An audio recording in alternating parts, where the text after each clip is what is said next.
How are you. आज हम आपके सामने एक टॉपिक लेके आए हैं जो कि बहुत ही वाइटल है, आपके लिए बहुत इम्पोर्टेंट है।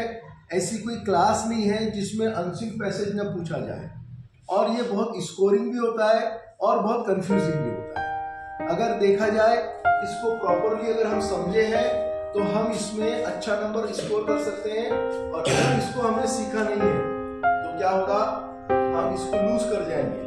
ये बहुत स्कोरिंग है, वहीं पर उतर कई लोग क्या करते हैं, ओवर कॉन्फिडेंस में कि यार वही तो आंसर होते हैं, मैं तो कर लूंगा, मुझे तो आ जाएगा, और इस चक्कर में वो इस टॉपिक को अंडर एस्टिमेट करते हैं और इस पे नंबर लूज कर देते हैं।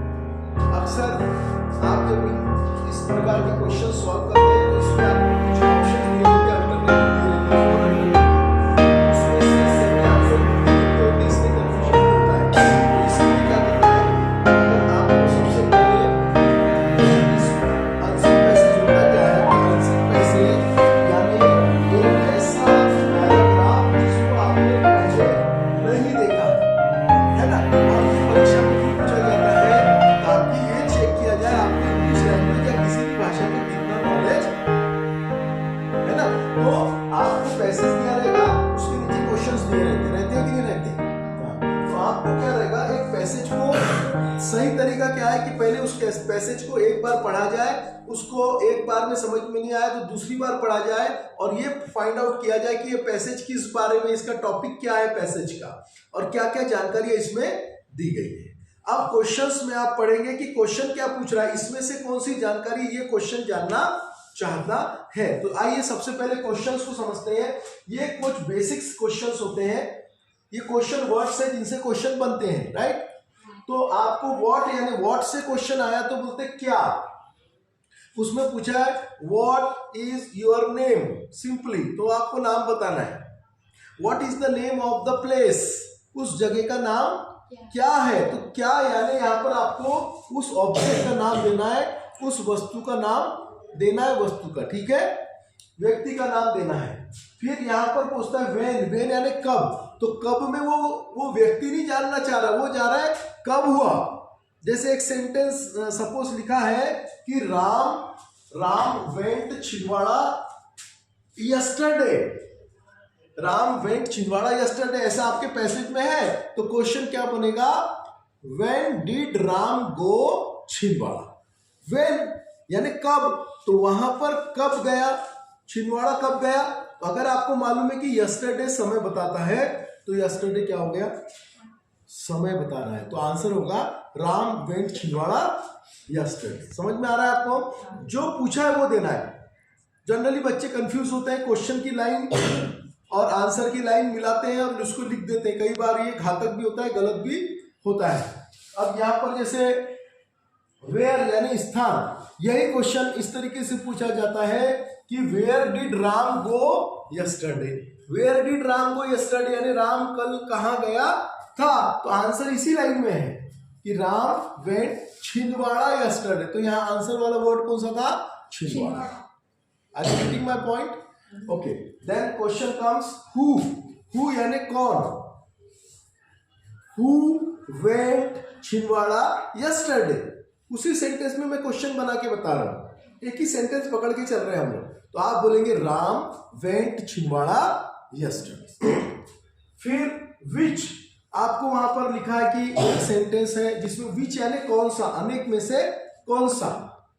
जैसे विच इज योर पेन, यहाँ 4-5 पेन रखे हुए हैं अगर आपके सामने, और आपका कौन सा है ये मुझे पूछना है, तो कैसे पूछेंगे, विच इज योर पेन, आपका पेन कौन सा है। यहाँ पर ये नहीं पूछेंगे what is your pen, who is your pen ना।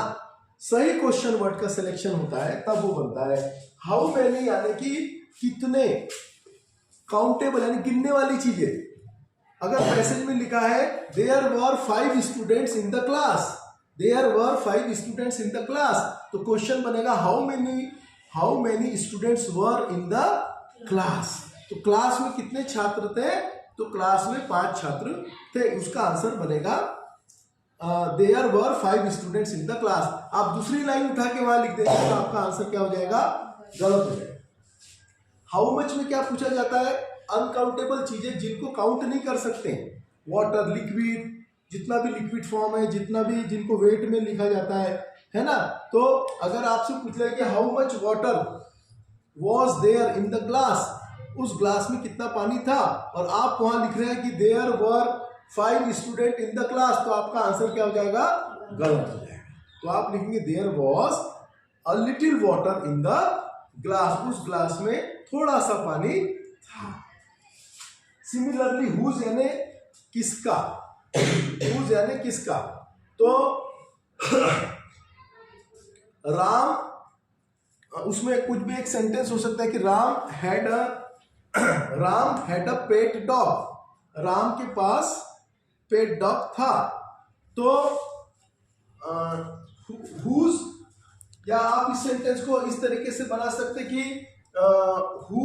हु से बनाना है तो who did have a pet dog, तो यहां पर आ जाएगा Ram had a pet dog. और हुज से बनाना है तो हुज यानी किसका, हुज रूम वॉज दैट, वह कमरा किसका था, तो the room belonged to Ram या श्याम, है ना, किसका था तो हुज आएगा।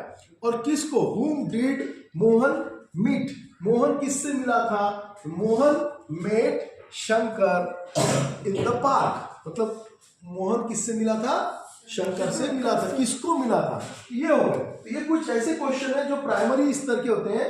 थोड़ा सा अगर हाउ में तरीका पूछा जाता है, यानी मैनर, किस तरीके से वो, जैसे किसी ने चाय बना के लाई, है ना, तो अपन पूछेंगे how did you make that, तुमने उसे कैसे बनाया था, या how do you make such a tasty T, आप इतनी स्वादिष्ट चाय कैसे बनाते हैं। तो मैनर बताना पड़ेगा।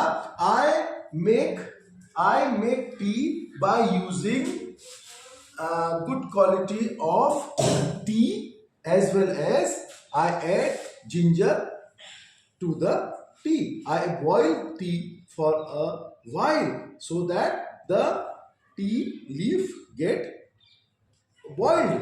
ऐसा आप उसको आंसर बना सकते हैं।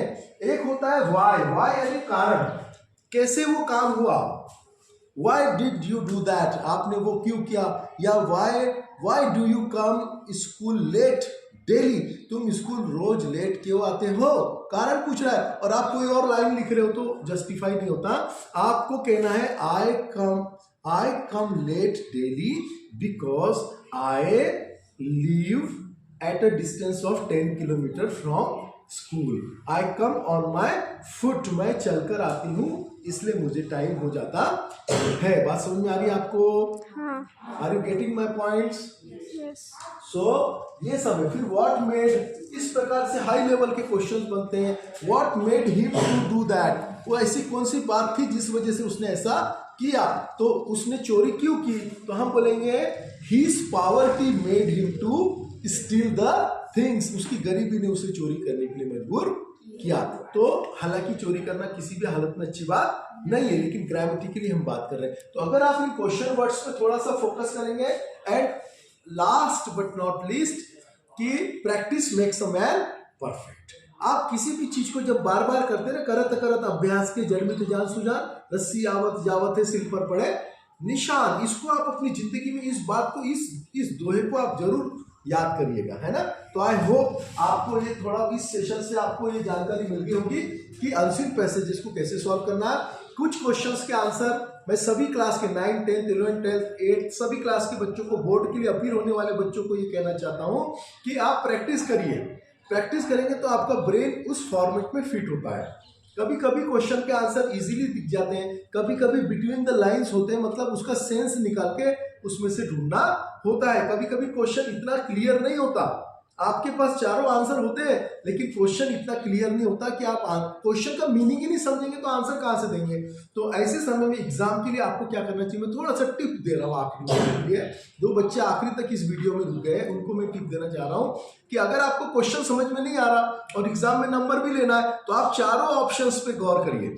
क्वेश्चन नहीं समझ रहा ना, चारों ऑप्शन पे गौर करिए और जो ऑप्शन आपको आंसर शीट में उस क्वेश्चन पेपर में मिल रहा है वो उसमें आंसर को आप वहां से क्या कर लीजिए, सेलेक्ट कर लीजिए। अगर 2 ऑप्शन आपके वहां पर मिल रहे हैं पूरे पैसेज में, तो फिर आपको और गौर करना पड़ेगा कि कौन सा बेटर है, कौन सा वहां पर। यहाँ थोड़ा सा आपको अंडरस्टैंडिंग ऑफ लैंग्वेज बहुत जरूरी है। मतलब बिना लैंग्वेज को सीखे हम अच्छे तरीके से अनसिक पैसेज सॉल्व नहीं कर सकते, लेकिन थोड़ा बहुत हम ट्रिक लगाकर इस पैसेज को सॉल्व करके नंबर स्कोर कर सकते हैं। और वो ट्रिक मैंने अभी आपको बताया कि अगर क्वेश्चन समझ में नहीं आ रहा है तो ऑप्शंस की मदद लीजिए, वो ऑप्शंस आपको कहाँ मिल रहे हैं, तो गलत होने से बचा जा सकता है। हालांकि ये कोई सही तरीका नहीं है, लेकिन अब आखिरी में हम लोग इस एग्जाम के दौर में आ गए, तो हम क्या करें, तो हमें ये करना होगा कि ऑप्शंस पे थोड़ा सा डिपेंड होना पड़ेगा। आप पर डे कम से कम 2 से 3 पैसेज को सॉल्व करेंगे तो आपका ब्रेन आपको आइडिया दे देगा कि इसका सही आंसर क्या है, क्योंकि हमारा ब्रेन एक बहुत बड़ी मशीन है, ये अनएक्सप्लोर्ड मशीन है, ये बहुत बड़ी तरीके से हमारी आपको गाइड करता है आंसर्स फाइंड आउट करने में। जैसे एक क्रिकेटर होता है, बहुत तेजी से बॉल आती है तो उसके पास में समय नहीं होता उस बॉल को समझना, अपना शॉट एडजस्ट करने के लिए, लेकिन डेली डेली डेली डेली वो 100-200 बॉल खेलता है, तो उस बॉल को देख के वो अपना स्ट्रोक बराबर एडजस्ट कर लेता है। तो आई होप ये वीडियो आपके काम आया होगा। इसको आप बार बार रिवाइज करिए, आप इसको बार बार देखेंगे, आपके कॉन्सेप्ट और क्लियर हो जाएंगे। और कोई अगर दिक्कत हो कमेंट सेक्शन में आप लिख के भेजिए, हम आपको जरूर हेल्प करेंगे। मेरा व्हाट्सएप नंबर भी है 9669947588। इस पे भी आप अपना कोई भी टॉपिक पे आपको अगर कंफ्यूजन है, आप अपना क्वेश्चन व्हाट्सएप करिए, हम आपको सॉल्यूशन जरूर प्रोवाइड करेंगे। Thank you so much. जय हिंद। All the best for your exam.